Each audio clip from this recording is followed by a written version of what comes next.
All right, guys, welcome back. We are deep in lesson 2 where we left off, talking about patterns and something that women enjoy with patterns. You're not doing something wrong when you do patterns with women. This is how women think.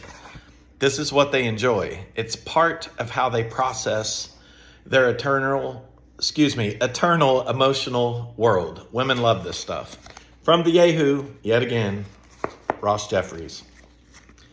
If you don't think women respond to language differently, do some research. What do you think is the most popular best-selling form of fiction out there? In fact, it outsells all fiction and nonfiction combined. You probably already know it's the romance novel. If you picked up a romance novel, you'd be bored out of your mind, but women love this stuff. Well, we're quickly getting into a J. Palm story with this one. Guys and girls alike, when 50 Shades of Grey came out, it was crazy how many people were reading this. The wives, the girlfriends, they started reading it. It then translated into every fucking guy there was that had a girl at home had to read this stuff way before the movies came out. And it's funny because I was underwater in the Navy on deployment on a submarine, and all the guys that I'm working around are reading this trash-ass novel about sex and all this crap because their wife said, hey, you need to read this. And we're talking manly, hair on their chest, fix anything wrong with their car people reading this shit.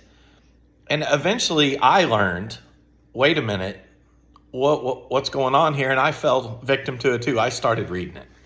But then I took it upon myself later that they made the movie. And the movie, before it came out, it had went crazy. So I ran an experiment that turned out to be a pretty good experiment.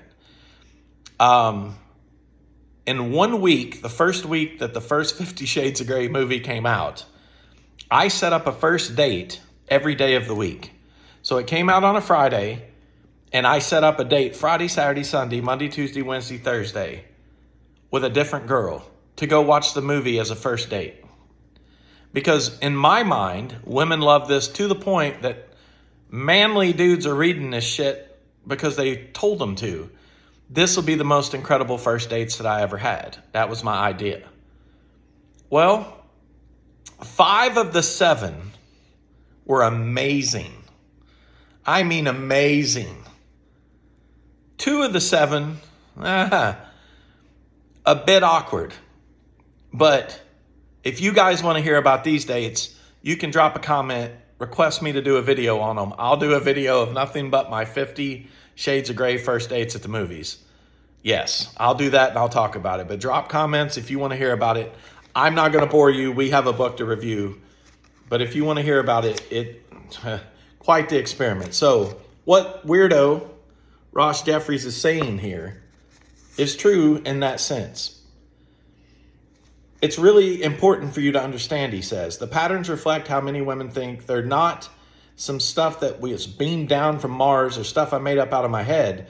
This is based on my observation of how women speak, think, and process their emotions in any case. Remember this key point. I repeat, but repetition can be the mother of skill if you act on these ideas. Whatever you can get a woman to imagine for herself is going to be perceived by her as being her own thought, and therefore she will not resist it. You can think of it as being an emotional ventriloquist. You're not throwing your voice around. You're throwing your thoughts into her head. Now, I'm going to stop right there. He is very accurate with this statement. He's not really taught anyone how to do it. But to give you a quick example of what he means and how accurately this works, picture yourself on a first date, okay? Typically, first dates are coffee shops, restaurants, something like that, out in public to show you're not a fucking weirdo, first of all. And 2, if you are a weirdo, you're in public, so you're probably safe. Always good to have first dates that way. Well, conversations come up, getting to know each other comes up, various things, and what he's getting at about putting images into someone's head is you use language like sexual innuendos, if you will. You know, Vegetables like cucumbers make women think about penises. Probably makes guys think about it too, obviously, because there's jokes about it at supermarkets and everything else. But, there's ways that you can incorporate certain things into your speech, like, I went to the market and I was trying to make this really good homemade soup for my grandmother to remind her of how it was in Italy when she was younger. And I picked the freshest, juiciest vegetables. And the zucchini was so large. I picked it up and I looked at it and I was like, oh my God, this is the biggest zucchini I've ever seen. That has to go into my soup, has to.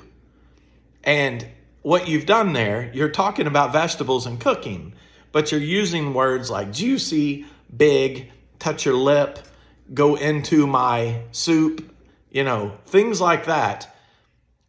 Certain words and phrases elicit images in people's minds. They say that oysters are an aphrodisiac because evidently when you, or whatever the hell that noise is that people make when they suck boogers down their fucking throat, elicits sex, oral probably, from both parties. Never mind the booger is what is actually going on there. It's the sound. Same thing with this ASMR crap that's all over like Twitch and stuff like that. People put headphones on and listen to girls eat people's ears and fucking make this noise of purring, and it drives them fucking crazy. So I'm losing faith in the newer humanity. But anyway, any image, sound that you can put into someone's mind, you've already got them thinking down the hallway of seduction, speed seduction, all right? You go out with a girl to Applebee's, you want her to look like this. Now, she's probably not going to look like that. But if you can get her to look like that at the end of the night, then success for you, all right? But again, we're taking notes from this fucking bozo. All right, I'll continue. Whatever you have to argue a woman into will be perceived as coming from outside of herself, even if it's her own best interest. So it will often be resisted. Let's talk about memorized language patterns. What are the elements of a really good memorized language pattern? Whether it's the blowjob pattern, the Discovery Channel pattern, or the incredible connection pattern, there are so many of them I've lost count. I'm pretty sure he'll go into these patterns later in this book. If he doesn't, let me know in the comments and I'll explain to you what that is in real life, not bozo land. First of all, they reflect themes or topics that women love. There are 5 or 6 themes that you might get a woman talking about, or that you can talk to her about, probably both. They are the themes that most likely activate the fantasy circuits in her mind and body that are responsible for the states of lust, fascination, arousal, and wanting to get it on right now. I mean, I tell you, the way that he states this stuff, it's a wonder he slept with even 2 people. But the theory's right. I just worry about his execution. Some of those themes are connection, including how we connect with ourselves and our desires. Indulgence and escape are really good ones. There are actually 6 of them, but I'm only going to give you 2 or 3 for now. He's only going to give us 2 or 3. He's going to draw this out. The patterns include sensory-rich language. A good language pattern will describe how something looked, felt, or sounded. They're very sensory-rich. They often include sexual metaphor. In a subsequent model, I'll get into sexual metaphor. You'll understand it when I get into the module. A very quick overview is that sexual metaphor is when you talk about things so it sounds like you're talking about something innocent, but in fact, you're talking about something sexual. Exactly what I was saying about talking about the soup, okay? You can pick any topic, all right? You can pick any topic. Like, what have I got laying around here? I don't know. Throw topics at me. Put it in the comments. I'll be happy to just free roll and free wrap something to you that could be innuendo to help you out. They use one or more of the 4 doorways into a woman's mind. All right. They light up her neurology. So light up would be her face lights up like a Christmas tree, smiles, wrinkles and shit in her face. And she's just like blinking a lot because her fucking eyes are so cracked out in enjoyment. All right. You'll see these things. All right. In other words, when a woman is visualizing, talking to herself on the inside and feeling the flow of feelings that she feels when she really wants a guy, she's going to take the action she takes when she's lit up like that. Finally, there are delivery vehicles for embedded commands and suggestions. We're going to get into embedded commands and suggestions in detail in a subsequent module. Let's talk a little bit about what I mean by a delivery vehicle.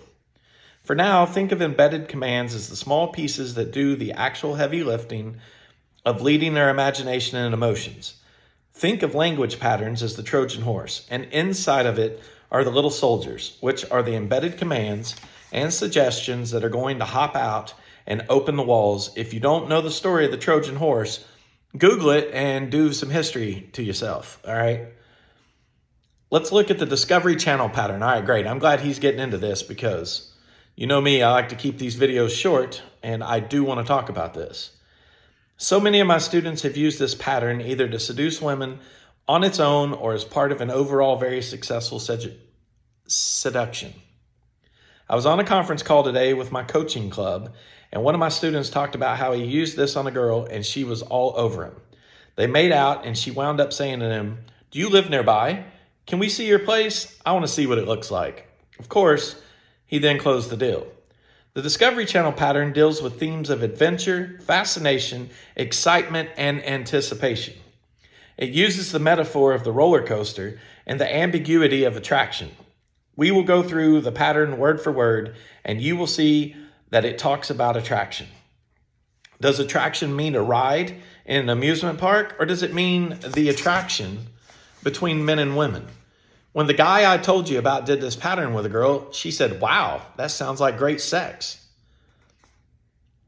It uses a lot of sensory-rich description. You'll see in the pattern that we're talking about the way things feel and sound. It uses quotes, one of my favorite speed seduction tools, which we'll get into later.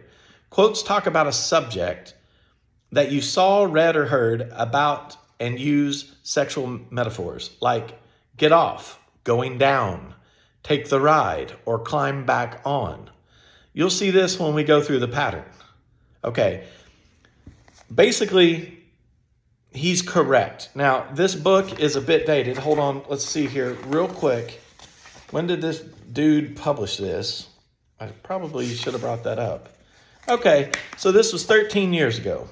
You know, he's older than most people. So when he uses things like get off, all right, cool, we use that. Going down, all right, great, stay down there. Stuff like that. Take this ride, it's not a fucking theme park. Or climb back on. You'll change it to the language and and your audience around you. All right, you don't have to stick to those words, but stick, to the theory. But in a nutshell, here it is. Do you like roller coasters? I was watching the most interesting program the other day on the Discovery Channel. They were talking about rides, attractions at amusement parks. They were asking what I'm sorry. I'll keep it together. They were asking what makes the ideal attraction. Let's stop a minute. What's going on with the first paragraph of this pattern? Okay, talking about Discovery Channel, amusement park, roller coaster shit. I want to go through it piece by piece so you can see what's going on. Whenever you understand what a tool is designed to do, then you really understand the tool as opposed to just memorizing or reciting. First of all, by talking about a program we saw on TV, we're using the tool called quotes. Quotes allow us to make reference to something we saw on TV, read in a magazine, or heard a friend say. And what makes it safer? That is what makes it safer, because we're using something someone else said in case we fuck it up. All right. If we mess it up, we can always say that it wasn't our idea. It was this guy. Now, the adverse to that would be if we really hit it out of the park and we deliver it perfectly and everything works, well, we can't really own it because it was that guy. So careful on how you use your quotes. Fuck what he says right here. Be very careful how you use your quotes. Quotes allow us to make reference to something we saw on TV, read in a magazine. All right, sure. You can say, it doesn't have to be the Discovery Channel. Fuck, it could be Netflix. Let's get current with things. You could say it anywhere you want to do. We just quote something we saw and read because it isn't really us saying it. We're able to step back from it if we need to, if we get a bad response. We can say, wow, that's something I would never say myself. So that's how you dig out of it if she's not receptive to what you're trying to do here. Quotes allow us to test the other person's readiness and her responsiveness to the subject. If we see that she's confused or having a negative response, we step back from it and say, look, that's not me. I'm just explaining something I heard. Isn't that fucking crazy? Can you believe that someone would say or do that? That's how you back away from it. Quotes can be used as a sexual accelerator. I've done this before. My students have done it. At the right time, you say, I was at the bar the other night. This guy looked at this girl and said, can you imagine me eating your pussy all night long just the way you like it?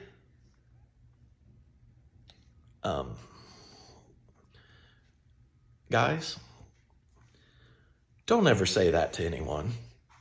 Okay? Scratch that from your memory. Don't say that. Okay? Ross Jeffries, you're out of line with that one. Okay? That's not good. So, the guy looked at the girl and said, can you imagine me doing that? Did he really expect her to think about it? Debbie, come on, and really want it now? I know it sounds improbable, but I'm telling you, you can deliver that message by putting it in quotes. It's not like you're going to say to her, I want to eat your pussy, Debbie. All right. Well, we're not going any further on this topic in this video. We will continue it on the next video. But in closing, I want to talk about this. The way that you can deliver that, what I just read there, that's not how you do it. You look across the table. I guess we're going to use the word Debbie, since that's who I'm on a date with. We're going to pretend. And you tell the story like this. Listen, Debbie, the other night I was at a bar with my friends, and I look over and I see a guy, and he waves his hand and tells this girl to come over and sit next to him. She comes over, she sits down. They're smiling, they're laughing, they're having a good conversation, a good time. And then she gets up from the bar stool, looks around. Everybody's not paying any attention to him except for me. And she starts unbuttoning his pants and pulling his cock out and playing with it right there in the fucking bar. And I'm like, is this happening? What kind of club am I in? Oh my God, am I this drunk? And then I turn around and I look and she's blowing the guy. Again, bartender's not paying attention. There's fucking a couple over here dancing like they fucking are gonna die tomorrow. All this shit's going on. I'm pretty sure there's a midget in the corner fucking taking his clothes off. I don't know where I'm at. It's like the greatest and worst night all rolled up in one. Okay, so that's just a quick example. But tell the story a little differently where there's a little bit more entertainment. But you had things like taking his cock out, giving him a blowjob, a midget in the fucking corner taking their clothes off. These are all innuendos. Now, I don't want to dream about a midget taking their clothes off. But who knows? You might go to dinner with the freak that does think about that shit. So anyway, in closing, this was a very long video. We will get more detailed explanations about this Discovery Channel stuff and how I think you need to twist it and turn it. Thank you guys for putting up with this video. This was a fun one. Like, subscribe, smash all the buttons that you push. Hit me with any comments you got. And peace. We'll do it again soon.